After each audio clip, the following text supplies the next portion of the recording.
ಮೌನದ ಮಧ್ಯೆ ಬೆಳೆದ ಪ್ರೀತಿ. ಹಳ್ಳಿ ಇನ್ನೂ ನಿದ್ದೆಯಲ್ಲಿದ್ದ ಸಮಯ.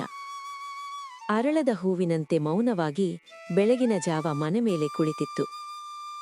ಲಕ್ಷ್ಮಿ ಅಡುಗೆ ಮನೆಯ ಬಾಗಿಲಲ್ಲಿ ನಿಂತು ಹೊರಗೆ ನೋಡುತ್ತಿದ್ದಳು. ಮಣ್ಣಿನ ನೆಲ, ಹಳೆಯ ಬಾವಿ, ಬೇವಿನ ಮರ ಎಲ್ಲವೂ ಇದ್ದವು. ಆದರೆ ಅವಳ ಮನಸ್ಸಿಗೆ ಮಾತ್ರ ಏನೋ ಕೊರತೆ. ಅವಳ ಗಂಡ ರಾಮು ಇನ್ನೂ ಹಾಸಿಗೆಯಲ್ಲಿದ್ದ. ಅವನು ಕಠಿಣನೂ ಮೃದುವೂ ಆಗಿರುವ ವ್ಯಕ್ತಿ. ಪ್ರೀತಿಯನ್ನು ಮಾತಿನಲ್ಲಿ ಹೇಳದ, ಆದರೆ ತನ್ನ ಬದುಕಿನಲ್ಲಿ ಹೊತ್ತುಕೊಂಡು ನಡೆಯುವವನು. ವಿವಾಹವಾಗಿ 10 ವರ್ಷ. ಮಕ್ಕಳಿಲ್ಲ. ಊರಿನ ಜನರಿಗೆ ಅದೇ ಮಾತು. ಇನ್ನೂ ಆಗಲಿಲ್ಲವಾ? ಆಸ್ಪತ್ರೆ ತೋರಿಸಿದ್ದೀರಾ? ರಾಮುಗೆ ಮತ್ತೊಂದು ಮದುವೆ ಮಾಡ್ಬೇಕೋ ಏನೋ? ಈ ಮಾತುಗಳು ಲಕ್ಷ್ಮಿ ಹೃದಯವನ್ನು ಪ್ರತಿದಿನ ಕತ್ತರಿಸುತ್ತಿದ್ದವು. ಆದರೆ ಅವಳೆಂದು ರಾಮುವಿನ ಮುಂದೆ ಅತ್ತುಕೊಳ್ಳಲಿಲ್ಲ. ರಾಮುವಿನ ಮೌನ. ರಾಮು ಕಣ್ಣಲ್ಲಿ ಕೋಪವಿರಲಿಲ್ಲ, ಭಯ ಮಾತ್ರ ಇತ್ತು. ಲಕ್ಷ್ಮಿ ಅಡುಗೆ ಮಾಡುವಾಗ ಅವನು ಆಕೆಯನ್ನು ಗಮನಿಸುತ್ತಿದ್ದ. ಅವಳ ಮುಖದಲ್ಲಿ ಎಂದಿನಂತೆ ಶಾಂತಿ. ಆದರೆ ಆ ಶಾಂತಿಯ ಹಿಂದೆ ಮಳೆ ಮುಗಿಲು ತುಂಬಿದ ಆಕಾಶದಂತಿತ್ತು. ಅವನಿಗೆ ಗೊತ್ತಿತ್ತು, ಮಕ್ಕಳಿಲ್ಲದ ಕಾರಣ ಅವಳನ್ನು ಎಲ್ಲರೂ ಗುರಿಯಾಗಿಸುತ್ತಿದ್ದರು ಎಂದು. ಒಂದು ದಿನ ರಾತ್ರಿ ಮಳೆ ಸುರಿಯುತ್ತಿತ್ತು. ಮನೆ ಒಳಗೆ ದೀಪದ ಬೆಳಕು ಅಲುಗಾಡುತ್ತಿತ್ತು. ರಾಮು ಮೊದಲ ಬಾರಿಗೆ ತನ್ನ ಮೌನ ಮುರಿದ. ನಿನಗೆ ನೋವಾಗ್ತಿದ್ಯಾ? ಬೇಜಾರಾಗ್ತಿದ್ಯಾ? ನನ್ನತ್ರ ಹೇಳು ಲಕ್ಷ್ಮಿ. ಲಕ್ಷ್ಮಿ ನಗಲು ಪ್ರಯತ್ನಿಸಿದಳು.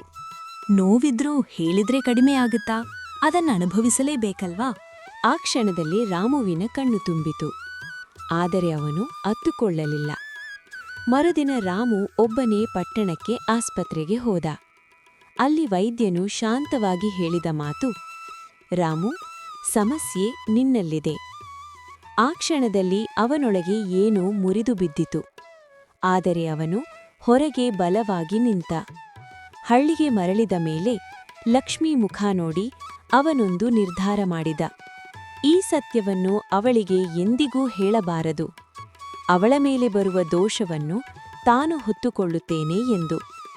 ಒಂದು ಹಬ್ಬದ ದಿನ. ಹಳ್ಳಿ ತುಂಬಾ ಜನ. ಎಲ್ಲರೂ ನಗುತ್ತಿದ್ದರು. ಒಬ್ಬ ಸಂಬಂಧಿ ಜೋರಾಗಿ ಕೇಳಿದನು, ಲಕ್ಷ್ಮಿ, ನಿನಗೆ ಮಗು ಆಗೋದಿಲ್ಲ ಅಂದ್ರೆ ರಾಮು ಏನ್ ತಪ್ಪು ಮಾಡಿದಾನೆ?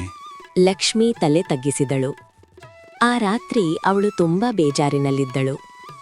ರಾಮು ಹತ್ತಿರ ಬಂದ. ಅವಾಗ ಲಕ್ಷ್ಮಿ, ನಾನು ಒಳ್ಳೆಯ ಹೆಂಡತಿಯಲ್ಲವೇ ಎಂದು ಅವಳು ರಾಮುವಿಗೆ ಕೇಳಿದಳು. ರಾಮು ಉತ್ತರ ಕೊಡಲಿಲ್ಲ. ಆ ಮೌನದಲ್ಲೇ ಲಕ್ಷ್ಮಿಗೆ ಉತ್ತರ ಸಿಕ್ಕಿತ್ತು. ಕೆಲವು ತಿಂಗಳ ನಂತರ ಲಕ್ಷ್ಮಿ ಒಂದು ನಿರ್ಧಾರ ತೆಗೆದುಕೊಂಡಳು. ನೀವು ಮತ್ತೊಂದು ಮದುವೆ ಮಾಡ್ಕೊಳ್ಳಿ, ನನ್ನನ್ನೂ ಮರೆತು ಬಿಡಿ. ನೀವು ಅವಾಗ ಸಂತೋಷದಿಂದ ಇರ್ತೀರಾ. ಅವಳು ಶಾಂತವಾಗಿ ಹೇಳಿದಳು. ಆ ಮಾತು ರಾಮುವಿನ ಹೃದಯವನ್ನು ಹರಿದು ಹಾಕಿತು. ಅವನು ಮೊದಲ ಬಾರಿಗೆ ಜೋರಾಗಿ ಹೇಳಿದ, ನೀನು ನನ್ನ ಬದುಕು. ನನಗೆ ಮಗು ಬೇಕಿಲ್ಲ. ನಿನಗೆ ನೋವಾಗದಿದ್ದರೆ ಸಾಕು. 10 ವರ್ಷದಲ್ಲಿ ಮೊದಲ ಬಾರಿಗೆ ಸತ್ಯ ಹೊರಬರುವ ಕ್ಷಣ. ಕಾಲ ಕಳೆಯಿತು. ಒಂದು ದಿನ ವೈದ್ಯಕೀಯ ಶಿಬಿರ ಹಳ್ಳಿಗೆ ಬಂತು. ರಾಮು ಮತ್ತೆ ಪರೀಕ್ಷೆ ಮಾಡಿಸಿಕೊಂಡ. ಆದರೆ ಫಲಿತಾಂಶ ಅದೇ. ಆ ದಿನ ಅವನು ಮನೆಗೆ ಬಂದು ಎಲ್ಲವನ್ನೂ ಹೇಳಿದ. ತನ್ನ ತಪ್ಪು, ತನ್ನ ಮೌನ, ತನ್ನ ಭಯ. ಲಕ್ಷ್ಮಿ ಅವನ ಮಾತು ಕೇಳಿ ನಿಶ್ಶಬ್ದವಾಗಿ ಕುಳಿತಳು. ನಂತರ ನಿಧಾನವಾಗಿ ಹೇಳಿದಳು, ನೀವು ನನಗೆ ಮಗು ಕೊಡ್ಲಿಲ್ಲ, ಆದರೆ ನನಗೆ ಜೀವನ ಕೊಟ್ಟಿದ್ದೀರಾ. ಅಷ್ಟೇ ಸಾಕು.